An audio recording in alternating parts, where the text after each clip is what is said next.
20 адам, артында 10 адам, алдында 10 адам, зембіл, дәу зембіл, үлкен зембілдің ортасына үлкен ақ қалпағын жасап қойған.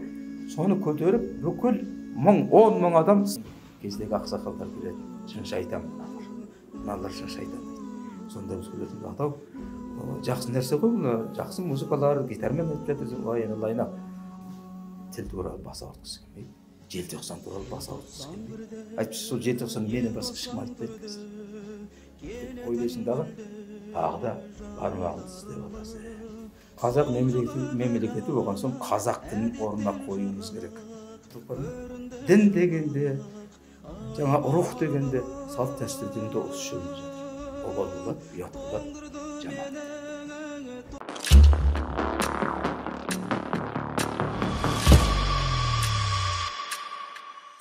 Ассаламалейкум, қадірменді көрермендер. Әулие-ата діни танымдық бағдарламасы өзінің жаңа маусымын бастайды. Студияда бағдарламаның жаңа жүргізушімен Батырбек Керімбай. Сұхбат басында көрермендерге жеткізейін дегенім, Әулие-ата діни танымдық бағдарламасының басты мақсаты біздің мынау қоғам өнер қайраткерлерін, дін ғылымдарын студиямызға шақырып, ұлттық құндылықтарымызды, салт дәстүрімізді дәріптеу мақсатында жастарға тәлім тәрбие беру, имандылық жолына бет бұру мақсатында белгілі тұлғаларды студиямызға шақырып, мағыналы сұхбат алу. Бәрімізге белгілі, Жамбыл біздің киелі өңіріміз, өнер тұлғаларға адамдар көп шыққан. Солардың бірі Сүйінбай, Жамбыл, Кенен аталарымыздың ізбасарларының бірі. Қазақ ән өнерінде өз орны бар. Қазақстан Республикасының Жастар одақ сыйлығының лауреаты, Қазақстан Республикасының құрметті азаматы, мемлекет еңбек сіңірген қайраткері, елге танымал Желтоқсан желі, Толғанай әндерінің авторы, әнші, композитор, Асқар Тоқпанов атындағы Жамбыл облыстық қазақ драма театрының әртісі, Жамбыл облысы Талас ауданы Ойық ауылының тумасы Әбербек Берденұлы Тінәлиев ағамыз бүгін студияда. Ассаламалейкум аға. Уағалейкумассалам. Студияға қош келдіңіз. Ой, рахмет. Аға, мына үй бала-шаға тегіс аман ба, мал жан бәрі? Аманшылық шүкір айналайын. Ел жұрт аман болса, біз де аманбыз ғой. Құдайдың берген ғұмырыменен, Құдайдың берген жаңағы денсаулығының арқасында мінекей Алла жазып мінекей осы мешітке, түбіміздегі мешітке ылғи келеді екенбіз. Осындай хабардың бар екен, өздеріңіз арқылы бірінші рет естіп, халықпен тағы бір жүздесіп қояйық деген ниетпен шын жүректен келіп отырмыз қазір. Аманшылық. Рахмет. Аға, мені және көрермендерді көптен мазалап жүрген сұрақтардың бірі, Әбербек ағамыз біраз уақыт теледидардан көрінбей қалды. Назардан тыс қалды халықтың. Соның себебі неде ағам, хабар басына түсіндіріп кетсеңіз? Енді оның себебі біріншіден қазір теледидар осы кейбір осындай сұхбаттарда ылғи айтамын. Теледидардан көрінудің қазір, енді бұрын теледидар алғаш шығып жатқанда, кіші телевизор, үлкен теледидар, одан кейін кейінгі мына цифрлы теледидарлардың бәрі шықты ғой. Бірте-бірте өзінің әлгі осы ауысқандай ұрпақтың өзі ауысып отырады екен. Жаңалықтың өзі ауысып отырады екен. Ал енді біздің кезімізде, біздің жастау кезімізде, жігіт кезімізде қара теледидар болды, содан жаңағы түрлі түс теледидар болды, оны үлкейді. Содан енді халықтың өзі мына хабардың көп болуына байланысты олардың талғамы да, жаңағы талабы да күшейе береді екен. Біз енді жастық шағымызда Алланың берген өнерімен дер кезінде сол қара теледидар болсын, жаңағы түрлі түс теледидар болсын, соның бәріне біреу де болса, жаңағы екеу де болса соған түсіп жүрдік. Онда түскенде жаңа өнер арқылы ғой, өзің жалынбайсың барып, соған сондағы мақсат мына ел жұртымызға көріну, содан кейін Алланың қойға берген кәдімгі өнерін, оны елдің өзіне жұмсамасаң, өнер халықтікі дейді ғой. Сөйтіп, сол уақыттарда жақсы шығып жүрдік. Енді кейінгі кезде ұрпақ 50 жылда ел жаңа дейді, 100 жылда қазан деп қояды. Бұл өте дұрыс әңгіме екен, өйткені жарты ғасырдан артық өмір сүргеннен кейін кімнің кім екенін, өмірдің не екенін, 100 жылдың не екенін ғасырдың сезіне бастайтын, түсіне бастайтын кез. Мақтаныш деген, рия деген бізде жоқ болды, жас болсақ та шыны керек. Бірақ бойдағы берген өнерді сезіндік дағы, соны халыққа жеткізуді ғана біз армандадық. енді оның көрінбей қалғанда деген нәрсе қазір теледидардан көріну деген жастардың тілімен айтсақ қазір модада емес қой қазір шыны керек. Сенің өнерің шығарып жатқан жаңағы өмірге келіп жатқан шығармашылығың, өнерің, мысалы әнді алайықшы. Соның өзі оның санына байланысты емес, оның жаңағы сапасына байланысты екен. Халық мысалы бір әнді өзіне қабылдап алып, оны жаңағы аузында шайнап, оны жаңағы жұту үшін де біраз уақыттар керек екен. Қазіргі анау ит деп жатырмыз ғой бір нәрселерді. Жоқ, ол андай емес, ол уақытша нәрселер. Ал енді елдің тағдыры, мынау адамзаттың тағдыры бәрі Алланың қолында ғой. Дегенмен де соны адамға айтады ғой. Сен ұмтыл. Сен ұмтылсаң ғана қабыл болатын, қабыл болмайтын нәрселер бар. Сенің ниетіңе қарай береміз деген.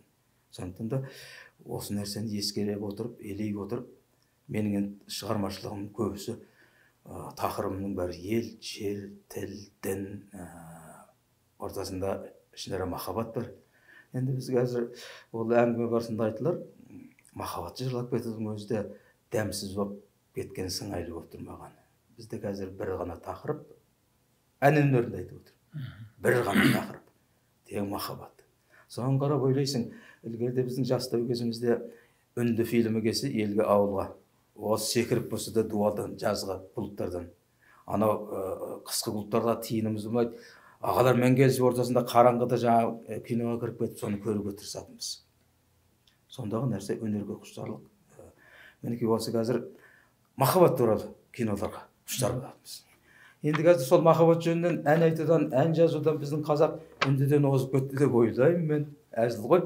Дегенмен де сол бір тағы ой келеді. Осы енді махаббат туралы жырлап жатқаннан кейін қазір ажырасу деген, отбасының бір жалалығы деген күшейген шығар деп тіпті кейде ойлаймын.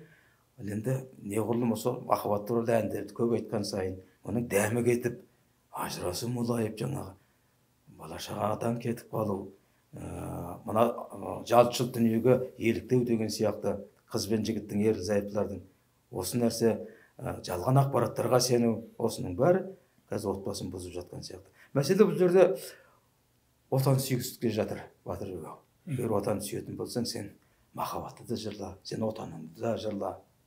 Мына Түркия елінде өзіміздің бауырмал елдерде не болып жатыр?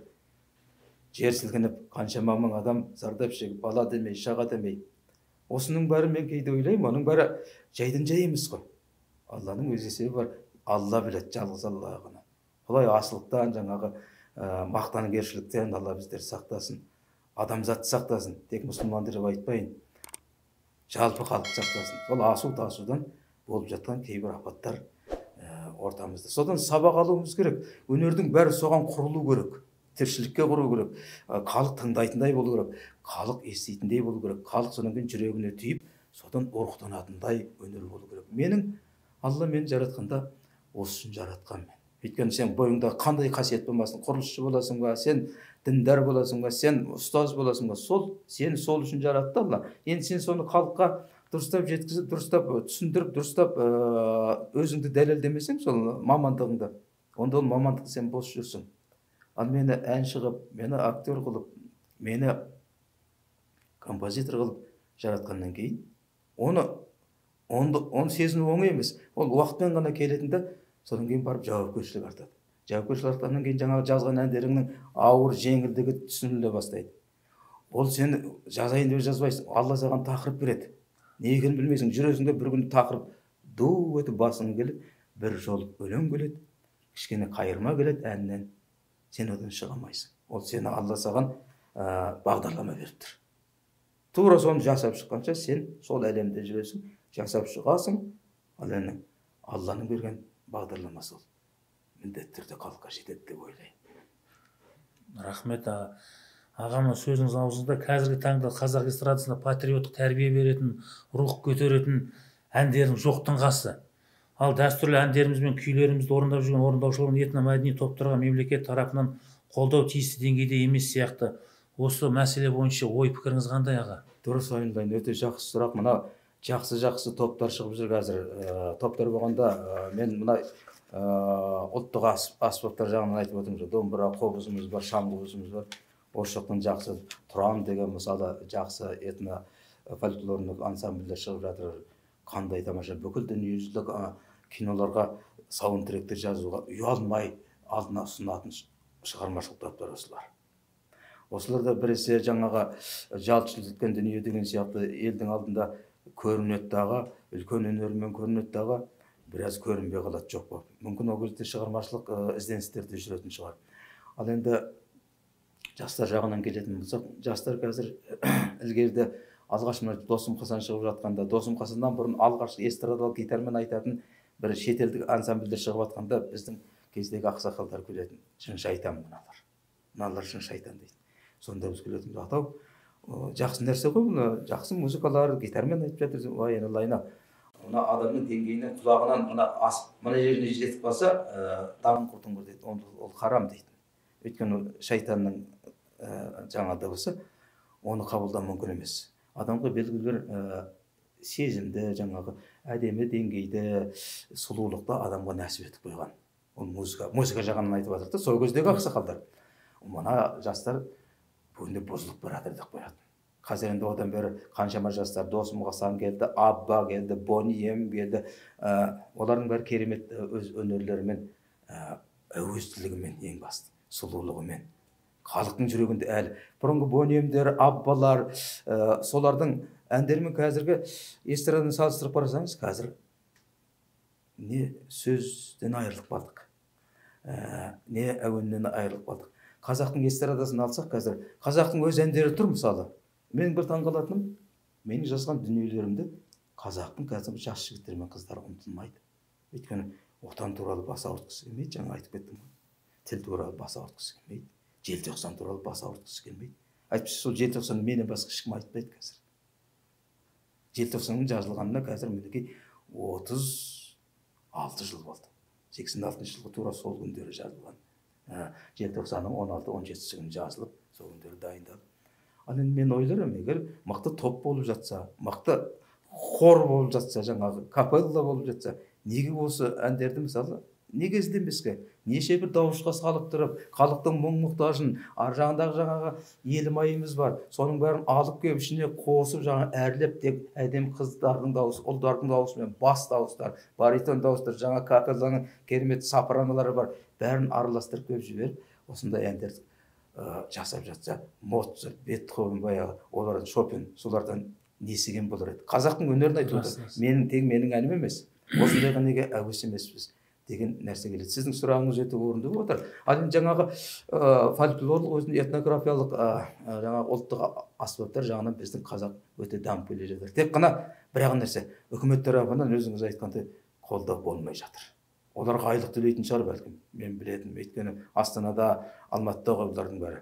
Оларға айлық төлеу керек. Айтпаса ондай біріккен ұжымға ондай жағдай жасамаса, олар бірден тарап кетеді. Ал енді ана шетелде болыпты, жаңағы Тұран, мына шетелде болыпты, Тұран, олардың таң қалғаны керемет деген жаңағы жарнамаларды оқып көріп қалып жатамын. Бұл енді қалай керемет емес. Ана Димаштың әндерінде жаңағы Самалтау деген әннің басында жаңағы Шаңғозбенен жаңағы қобыз ойнағанның өзінде бір қобыздың өзі жаңағы қасқырдың ұлуы, оның жаңағы жылауы, оның жаңағы қуанғаны, сайын даладағы жалғыз қасқырдың әудем жерден алыстан жаңағы ыңылдағаны, жоқтағаны, баладан айырылғаны, басына күн түскені, бір қобыздың басында Самалтаудың басында береді. Ал енді соған ана бағалау деген бар. Соны қарап отырып шетелдің қызы, шетелдің ұлы бұлай жанына қойып қояды да ананың реакциясын көрсететін нәрселер болып жатыр қазір. Не деген нәрсе? Ананың көзінен жас парлағанда тіл түсінбейді. Анау деген, мынау бір қобыз деген не нәрсе бұл дейді. Оны біреулер айтады, біреу бұл қобыз деген қазақтың аспабы деп қояды. Қобыздың бар екенін шетел әлем енді біліп жатыр. Демек, өзі тепе-теңдікке ұсталып тұрған дүние ғой. Қобыз бұрыннан бізге қобыз болып келатқан. Ал шетел соны бірінші рет естіп жатыр.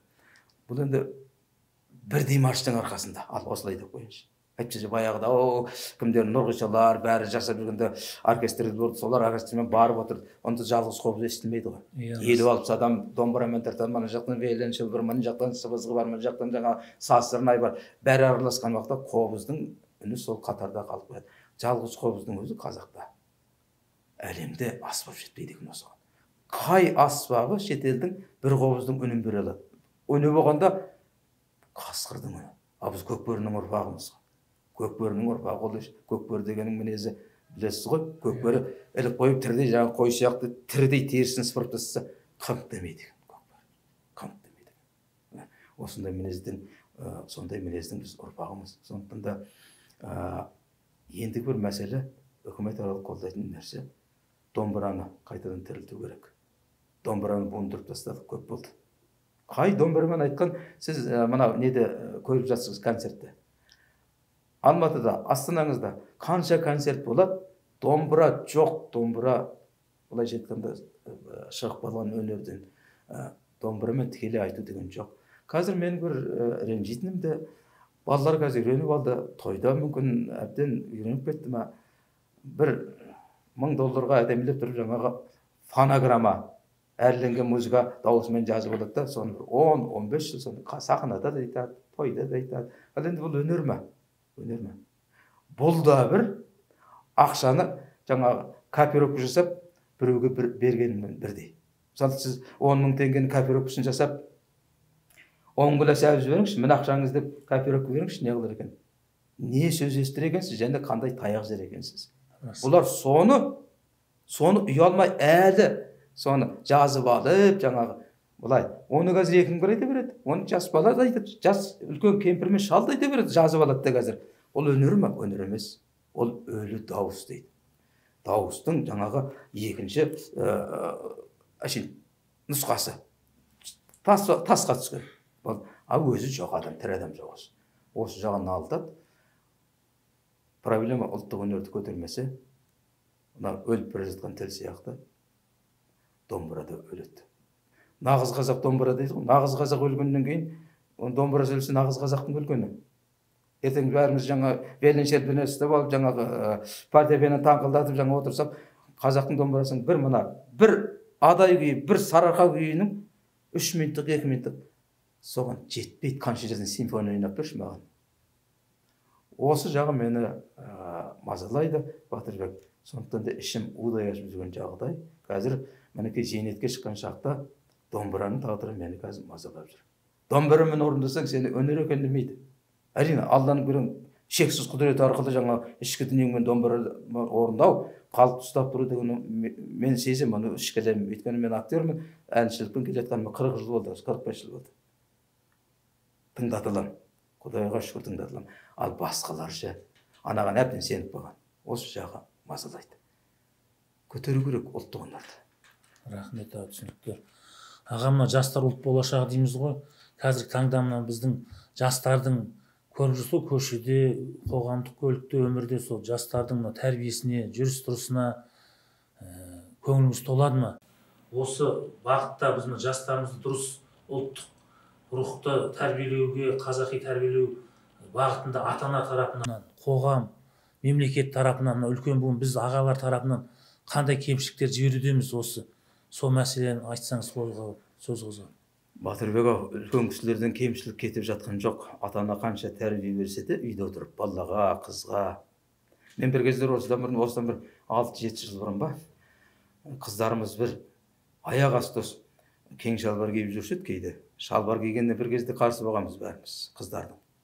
Бұл енді еркектің шалбары ғой. Сөйтіп жүргенде мәшинеден рөлді алды. Дұрыс қой, мына Түркімен мемлекетінде қазір жаңа келген президент, жас президент, қыз балаларға, әйел балаларға рөлде отыруға болмайды деген заң шығарыпты. Тіптен такси тосып тұрғанда жалғыз қыз, әйтпесе жалғыз әйел, жалғыз өз таксиге отыруға болмайды деген нәрсе шықты. Сонда Түркіменнің басшысы ол ақымақ емес ғой. Неге дейсіз ғой? Неге десеңіз, бізді өмірге алып келетін, ұрпақты алып келетін қыз бала. Әйел бала. Әйел баланың 5-6, 10-11 баласы бар. Ол жалғыз өзі, мысалы, алдында отыруға да болмайды таксидің. Қыз балаға, әйел балаға. Өйткені не бір қазір, өмірдің өзі, көшенің өзі қазір, қылпылдап тұрған лесбі сияқты. Анау жүргізуші жалып берді ма, алдында отырған әйел, 10 баласы бар, әйел апатқа ұшырады, болды. 10 бала, ұядағы сарауыз балапан сияқты жетім болды да қалды. Ол 10 тағдыр ертең қоңыз теріп бітеді, анасыз. Солай ғой. Сондықтан да бірінші ананы қорғау деген мәселе жатыр. Қыз бала апатқа ұшырап қалса, оның саның сен қыз баламен, ұл баламен толығып тұрған, ертең сенің болашақ мемлекетіңнің анасы деген нәрсе. Ол ана мүмкін домалақ ана сияқты керемет, ұлы ана шығатын шығар одан. Апатқа түссе не болды? Біреудің жалғыз қызы. Үкілеп үміттеніп отырған. Солай ғой, сондықтан да ол заң әдемі шықты. Неге бізге қыз балаларымызды сақтамасқа? Неге бізге аналарымызды сақтамасқа? Не болсаң, ол ана машинеге де мініп кете бер, мына машинеге мініп кете бер. Сен рөлі айдай бер деген біз осы ер азаматтарға сын емес па? Тәрбиенің үлкен көкесі осы емес па? Сен аман бол дегенге жететін нәрсе бар ма? Ана, қыз, айналайын ерке қыз, сен аман бол дегенге жететін нәрсе бар. Біз ер азаматтар соған жауапты емеспіз ба? Өміріңе қауіпті айналайын, саған рөлге отыруға болмайды, саған жалғыз таксиге мінуге болмайды, көлікке. Алматыға жалғыз мініп кететіндер бар қазір. Жалғыз салонда мініп кетеді. Ал орта жолда не болады? Ана пенде кетіп бара жатқан рөлдегі пенде кім болды? Үш түгел жоқ боласың ғой, үш түгел. Артында кім жылайтын? Жалғыз қызы кетті, әке мен шеше тістедік те қалдық. Кімнен? Тағы біреуді кінәлаймыз. Оның бәрі өзіміздің үйде отырған ата, ана, бауырлардан. Неге жібересің сен қыз бала? Осынша жақтан келгенде, осында мен бір 5-6 жыл бұрын қыз балалар тұңғыш рет кең шалбар киген көпте көрді дағы мынандай жабысып қалатын бір бәле киді. Қазір соны киіп жүр. Біздің дінімізде айтады, қыз балаға, әйел балаға мына жабыстыратын нәрсені киюге болмайды. Сенің ана денеден мүшең былай шығып тұрғанын көрсетуге болмайды дейді.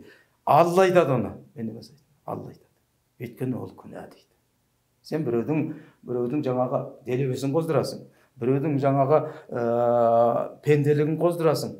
Жалғыз өзің көшеде кетіп бара жатсың. Мына жерің бәрі ашық, мынаның бәрі жабысып қалған. Кімнен көреміз тағы? Үйде тұрған ата-анадан көруіміз керек. Ата-ана оған тоқта дейін десе, бүкіл мектебі, бүкіл ортасы, қоғамы қыз бала, әйел бала жабыстырып киіліп алған. Өткенде бір үлкен әйел кетіп бара жатыр, Құдай-ау, енді мен жасы бір 60-70-ге келіп қалған-ау. Қара трико мына жабысып қалған. Мына жақ мынандай. Артында келесің де, алдында келесің де ыңғайсыз. Қарайсың ба сен? Бізге айтады, ондай қарама деп. Енді соғыс қамау үшін бір рет қарау керек, рұқсат дейді. Қарайсың дағы жерге қарайсың, екінші қарауға болмайды. Өйткені сен ұят, сенің ұлтың үшін ұят, кетіп бара жатқан. Ұят. Бетің қызарады, айтатын адам жоқ қой, күйеуі жоқ қой деп тағы ойлайсың. Ал енді тәрбие деген осындайдан басталса керек. Ал жігіттерімізге келетін болсақ, Батырбек-ау, неге сізбен біз сияқты бір тақия киіп алмайды? Өзбек жынды ма? Қырғыз жынды ма? Өткенде былтыр қырғыз бір фестиваль жасап жатыр.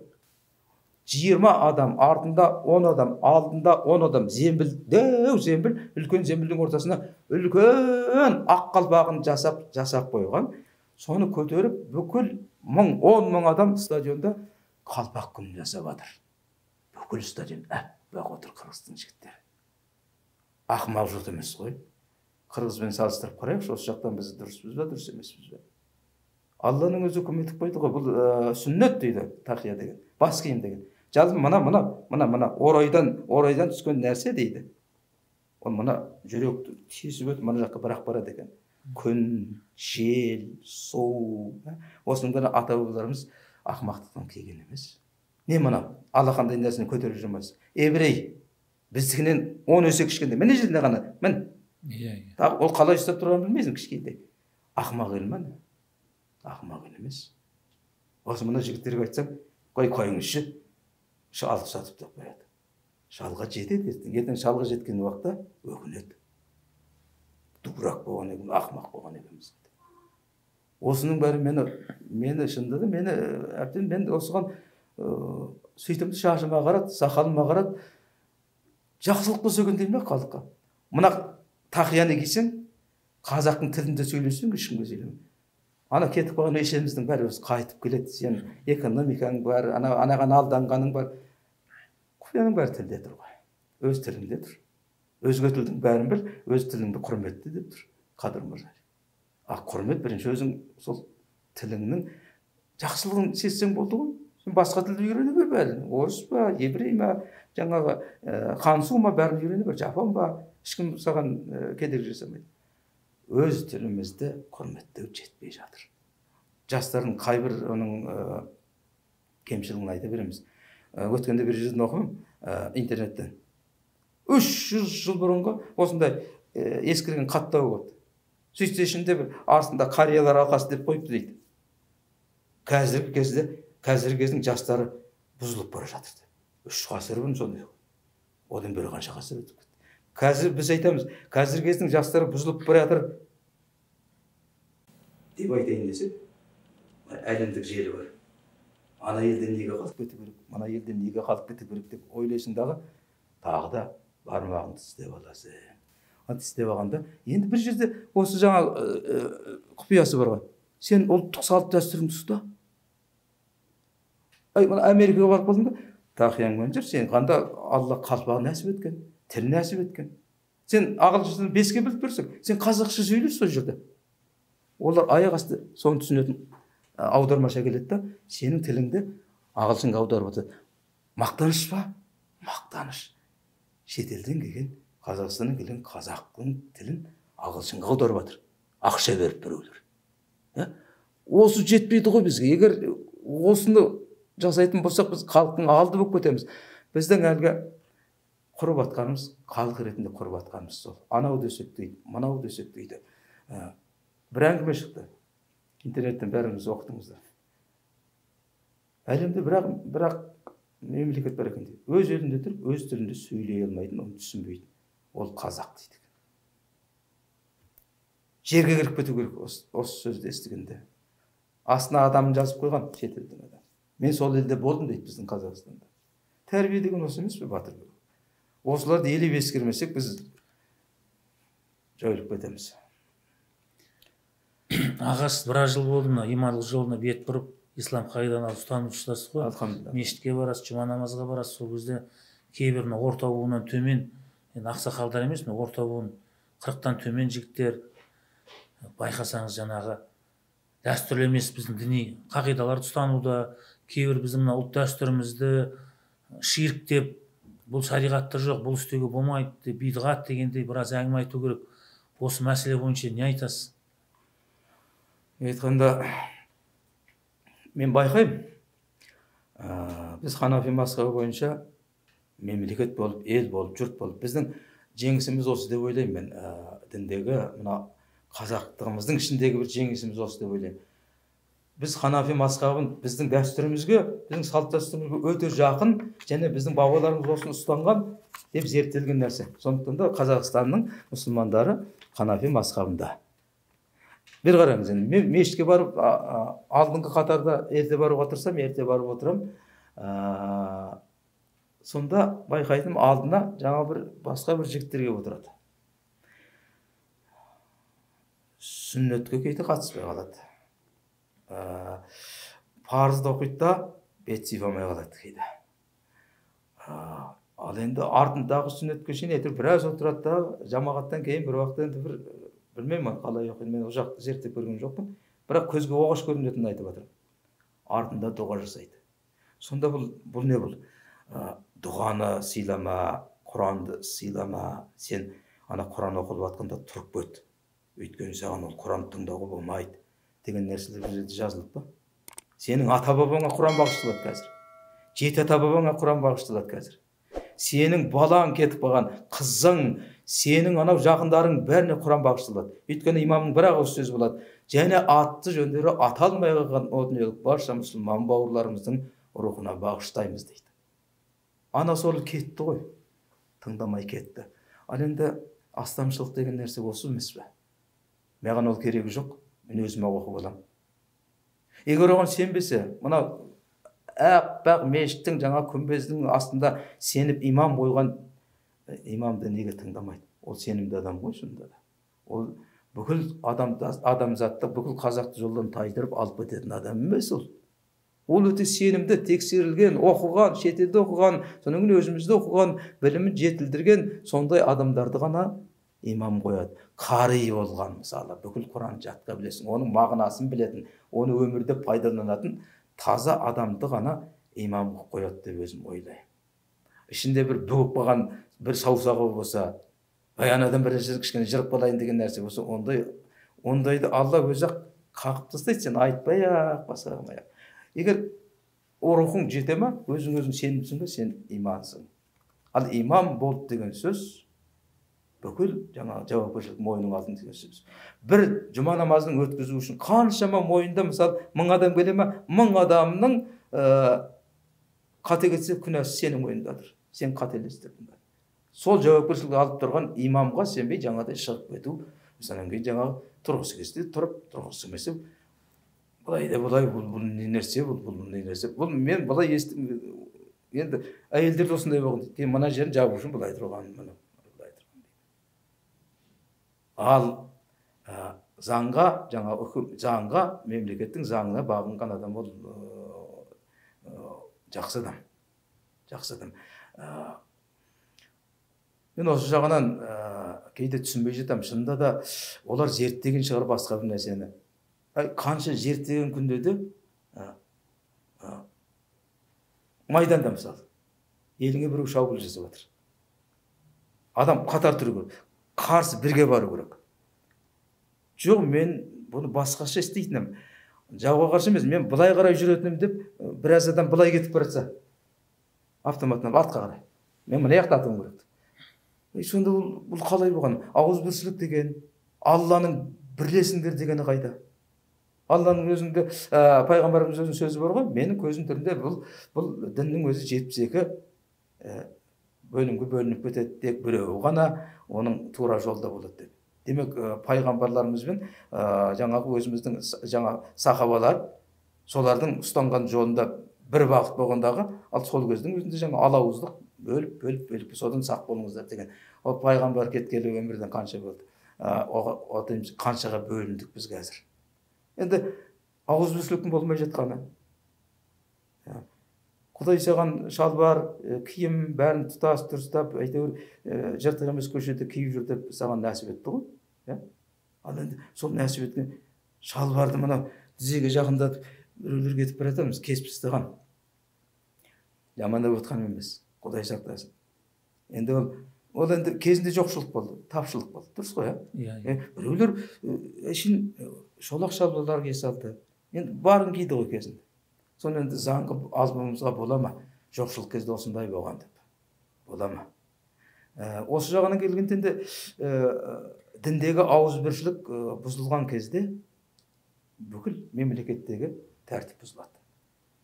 Өйткені жан-жақтан мына айқаттарса, анау айқаттарса, біз 4 мазхаб мойындаймыз, 4 мазхаб мұсылманның мазхабы. Бірақ енді ортақ бір мойындап, бәріміз осыған тоқтайық. Ата-бабамыздың ұстанған екен, осы жолмен жүрейік бәріміз десе, ол немене ханафи мазхабы деген. Мен бір мазхабты қаладым, мен осы жолдамын. Ол Алланың аманат етіп келген Құраны бойынша жүретін жол. Аяғына шейін шыдам деген айтады ғой дінде. Сабырлы бол, жаққа да барға да дейді. Жоққа сабыр қылсаң бар келеді, барға сабыр қылмасаң жоқ келеді. Қайсы дұрыс? Жоққа сабыр қыл, елмен бірге бол, еліңе бақыт келеді, бірге көресің. Келген бақыты жоқ, бұл бақыттағы дұрыс емес, бұл бұлай болу керек деп жан-жаққа тартып жатсаң, бұл қандай мемлекет, қандай адамзат, қандай бізді адам қылып жаратқаны миға байланысты болсын, ойланбайсың ба кішкене деген нәрсе ғой. Анда діннің ортасында алауыздықты болып жатқанын мен түсінбеймін, бұл жақсылық емес. Ағамна қазақ ұлтының жалпы мемлекетіміздің болашағы туралы пікіріңіз қалай? Бабаларымыздан аманат болып қалған салт дәстүріміз бен ұлттық рухымызды, құндылықтарымызды ұстап қалып жандандыру үшін мемлекет, қоғам, халық тарапынан не істеуіміз қажет осы бағытта? Пікіріңізді айтсаңыз. Бірінші тілді орнына қоюымыз керек. Қазақ мемлекеті болған соң қазақ тілін орнына қоюымыз керек. Ананың көңілі, мынаның көңілі деген қарамау керек. Халықтың қазір талабы да осы. Өйткені біздің өзіміздің сөзіміз емес, бірақ азамат ретінде ішіміздегі нәрсе өз тіліміз өзінің тұғырына қонса екен деген нәрсе. Бірінші мәселе. Айтып отырмын, сөздің басында да айтқам. Тіл өз тұғырына қонған уақытта мына бала болады, қыз болады, ұрпақ болады. Рух болады. Желбіремей тұрған туың желбірейді аспанда. Көк туың желбіремей тұрса да желбірейді. Өйткені сенің тілің қосылды. Ана туда сезеді оны. Сенің рухыңның биік болғанын. енді сен ешкімге жеңілмейсің деген сөз.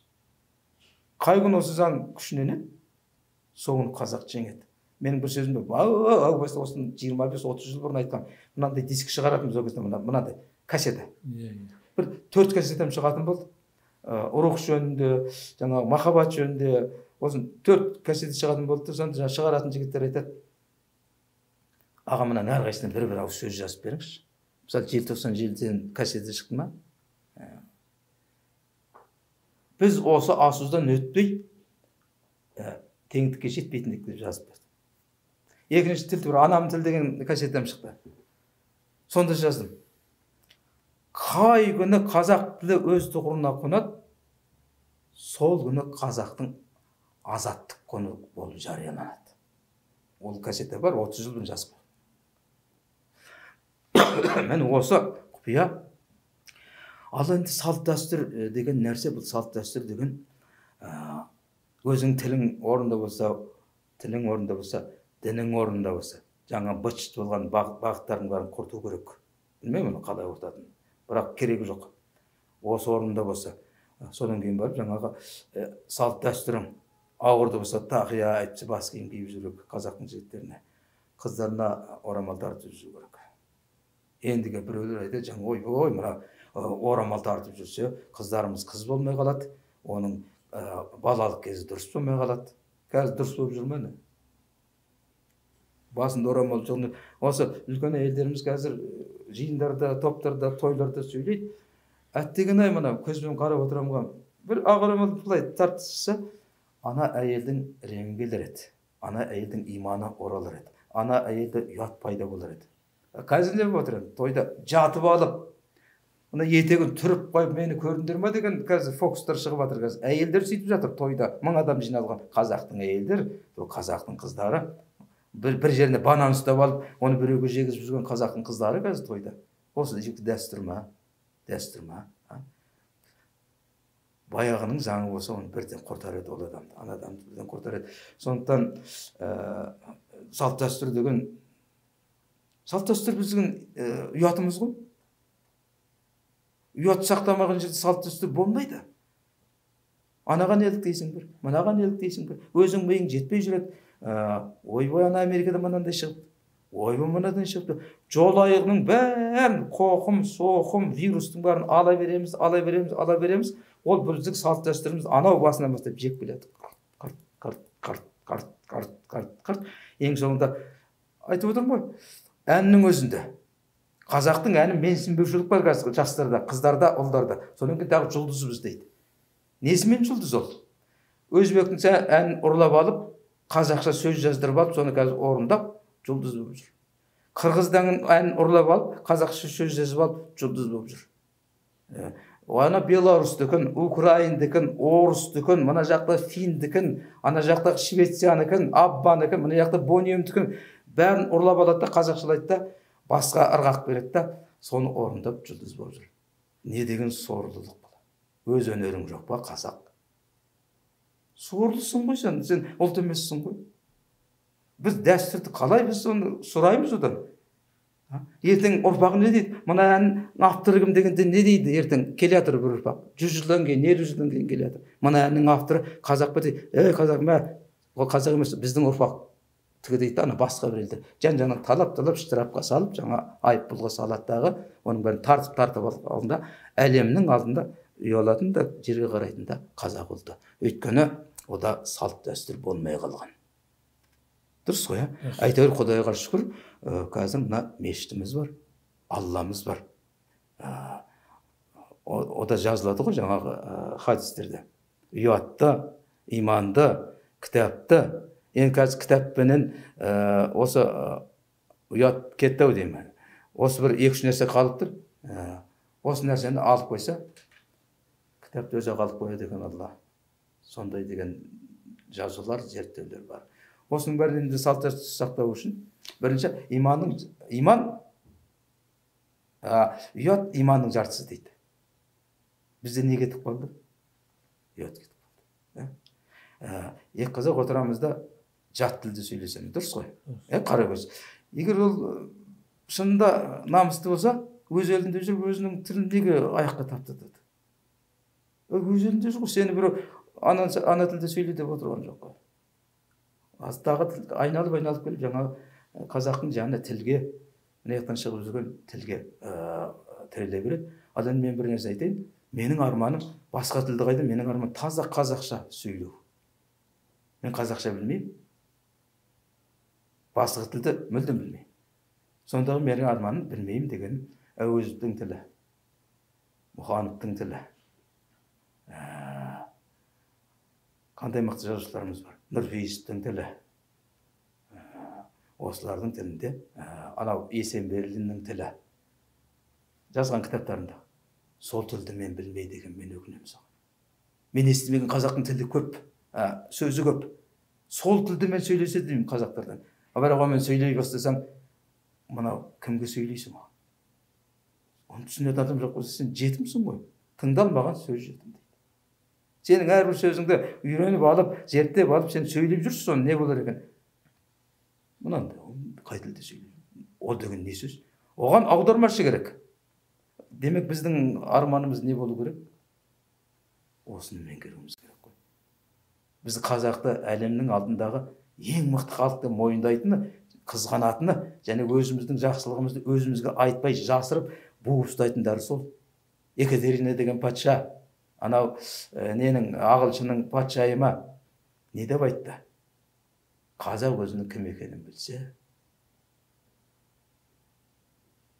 талай нәрсені көрсетер еді. Кім екенін білсе деген аржаны неге айтпайды? Жасырып отыр. Сен Шыңғысханның ұрпағысың деп айта алмай отыр. Сен әлемді билеп алған, баяғыда Мәскеуді басып алған қазақсың сен дегенді айта алмай отыр. 1365 пәленбайыншы жылы Мәскеуге салық төлеткен біздің хандарымыз, қазақтың хандары. Соны айта алмай отыр. Оны білсе қазақ ұрықтанып кетпей ме? Ана бабамыздың басын бермей отыр. Не деген топастық?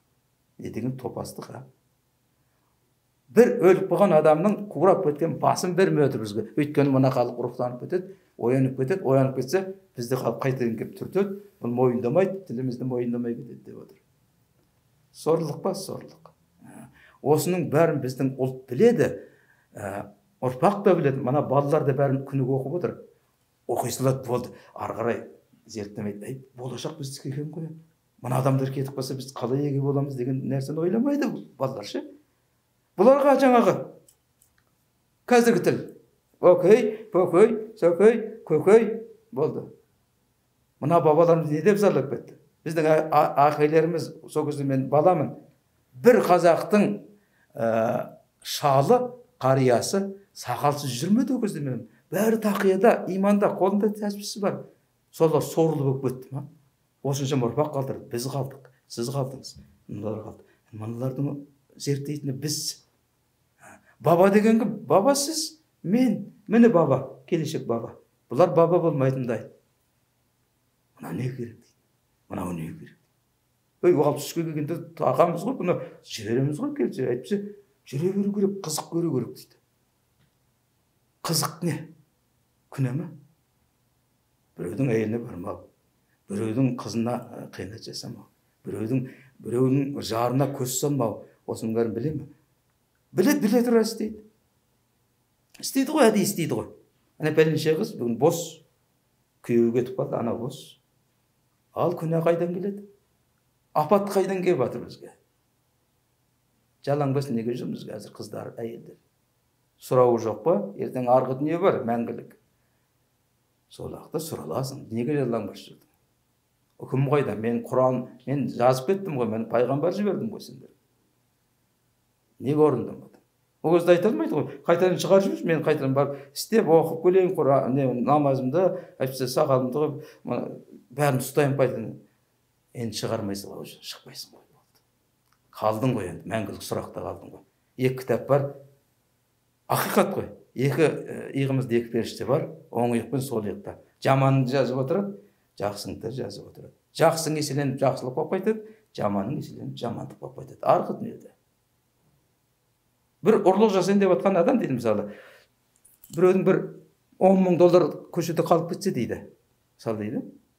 Бір әмиянда қалып кеткен жатса жаңа аялдамада ұстап алып $10,000. Мұсылман болса былай істеу керек. Қойып қою керек екен. Міне, қойып қою керек. Пендесің ғой, кешке келіп қарасаң, анау әлі жатыр. Енді ойын кетеді ғой. Ақыры ешкім алмаған екен, қой, мен ала салайын. Сонда дейді, мұсылман адам не істеу керек дейді. Мұсылман адам ананы көргеннен кейін дейді. Екінші рет барып тұрғанда дейді, әлі жатқанда, қой, бұл да біреудікі ғой. Мен Алланың разылығы үшін ол ойымнан қайттым. Бұл біреудің көз жасы ғой, біреудің өмірі ғой мысалы. Осыған үй алайын деп тұрған 11 баланың анасының қалтасынан түсіп қалған кредиті ғой, мына алып келетқан. Алланың разылығы үшін жоқ. Өз алсын. Деп қайдан ананы алып алып, соның егесін тауып беру керек дейді. Міне иман дейді. Қойш, қазақ бай ғой деп қалтаңа салып кетсең, мен арғы сол кезден күнә басталады дейді. Күнә қай кезден басталады? Күнә мына жалшы жеткен дүниені дейді, мына қай күні мына ақшаны қолыңа ұстап тұрып дейді, 10 болды, 100 мың болды доллар қолыңда ше. Соны жайлап жүрекке тығып жақындата берсең дейді. Міне бақытсыздық сол күні басталып жатыр. Ары қарай сен бақытсыздығың басталып жатыр. Сен одан құтыла алмайсың, онан енді ешкімге бере алмайсың. Тыққан ақшаңды кімге бересің? Мен қателесіп қалыппын, мен $100,000 кезінде тауып едім, кімдікі еді мынау деп айтасың ғой, өмір айтпайсың. Оны айту керек. Сонда біз құтыламыз. Сауапқа сауап еселеніп сонда жақсылық жазылатын. $1,000,000, $10 миллион сонда жазылады екен сонда.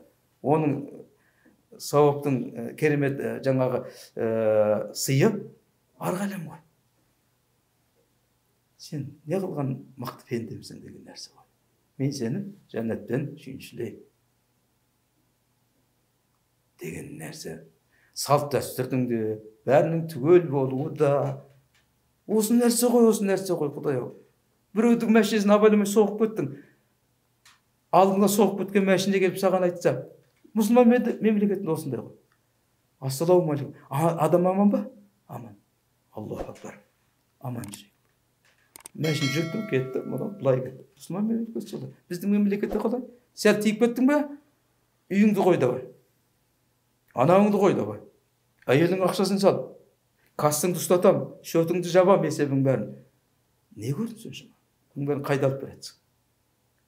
2 метр өзбен жердің астында түсерсің, болды, сен анау айтқаның бәрін ана жақта қайтарып алады. Осындай салт дәстүр деген иман деген ұят. Ұят қашқан жерден иман да қашады, дін де қашады, діл де қашады, тіл де қашады. Өйткені біреудің тілімен сен өмір сүресің кейін.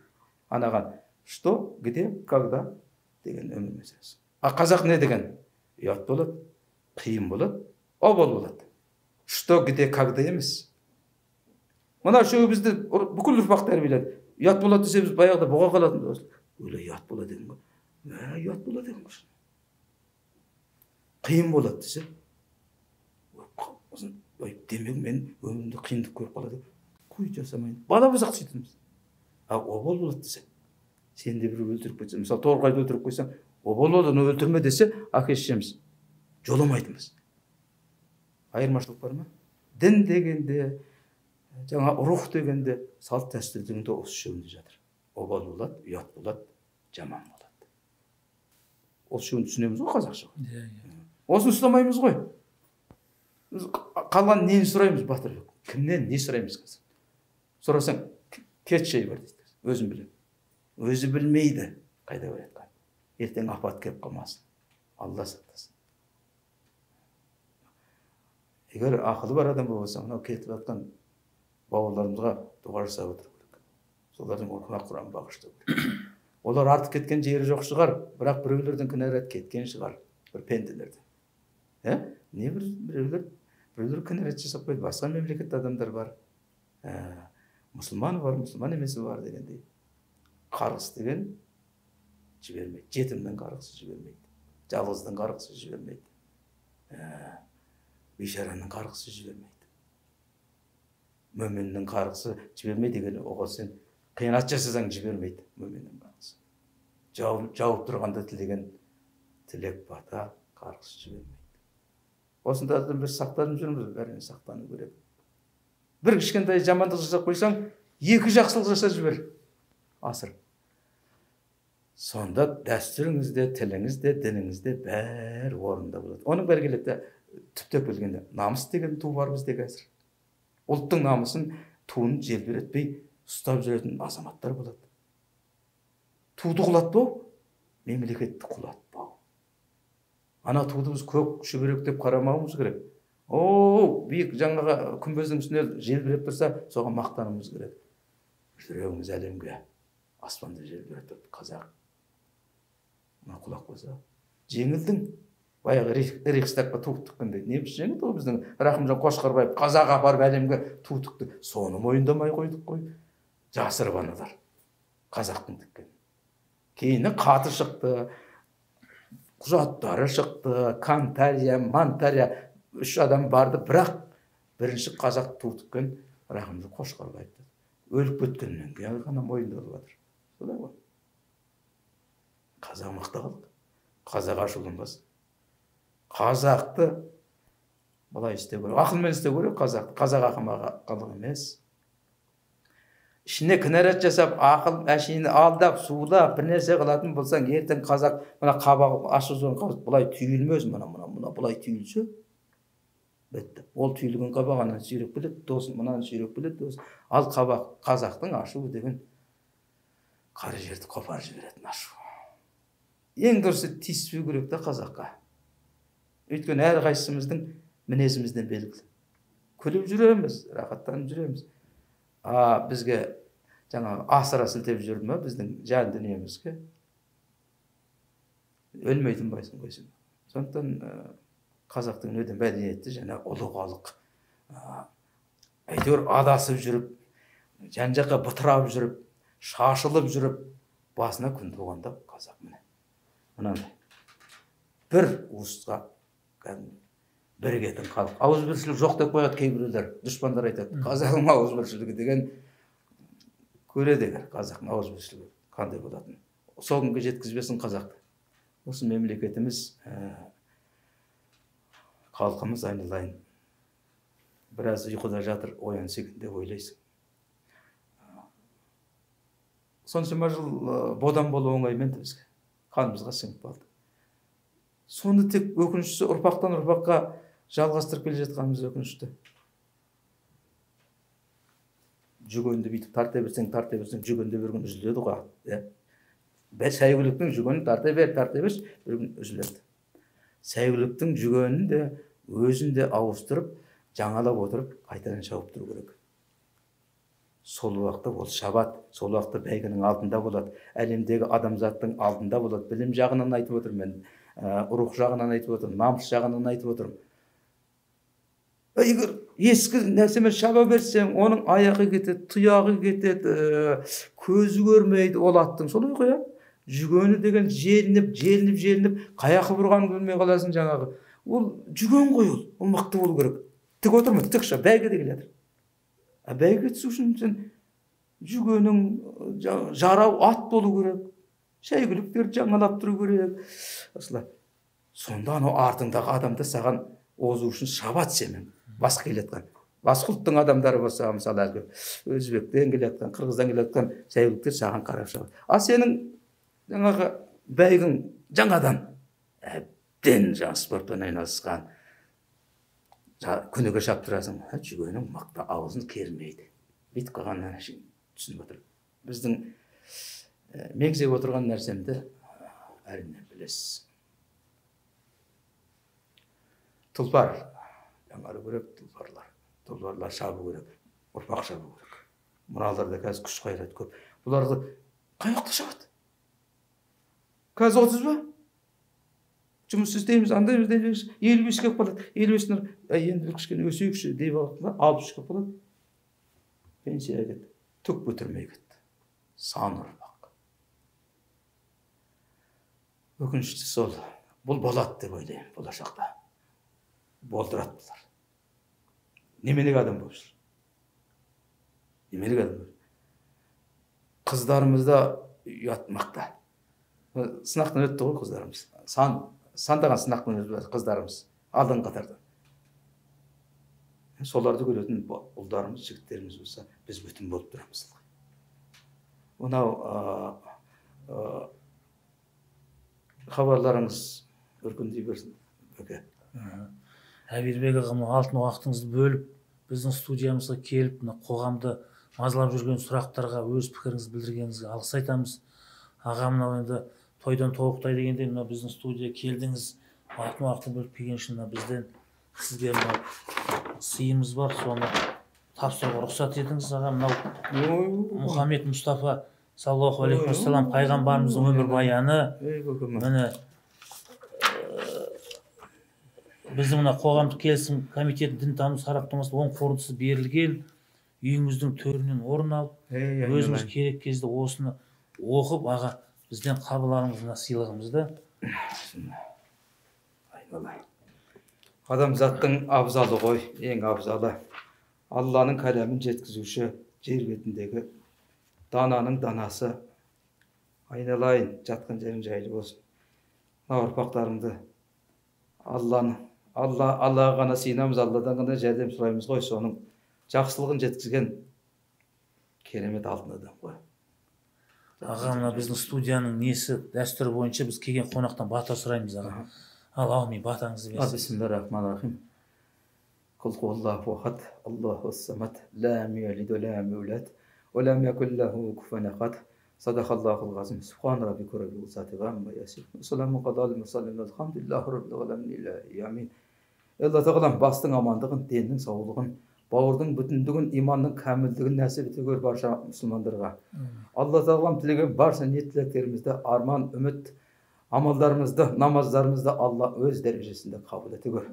Алла ұрпағымызға аманшылық бере көр. Алла ұрпағымызда иманы керемет дәрежедегі ұрпақ ете көр. Алла халықтың ауызбіршілігін нәсіп ете көр. Алла біздерге бірлік бере көр. Алла тірлік бере көр. Тек жақсы нәрселерді елге айтудан біздерді жалықтыра көрме. Алла, өзінің құзырыңдамыз. Мынау жариялап жатқан, жасап жатқан жұмыстарымызға Алла табысты мол етіп берсін. Алла тарапынан. Және керемет жігіттер мен қыздар жарқырап шықсын. Жұлдыз аспанда ғана болады. Адам жерде ғана болады. Адамзаттың абзалы, мінекей, мына жандай Мұхаммед саллаллаху алейхи вассаламның үлгісін алған ұрпақ болсын бізде. Раббана атина фид дуния хасаната фил ахирати хасаната қина ғазабан-нар бирахматика архамар рахим. Амин. Аллаху акбар. Құрметті көрермен, осымен біздің бағдарламамыз аяқталды. Келесі кездескенше күніміз жақсы болсын. Сау болыңыздар. Аман болыңыздар.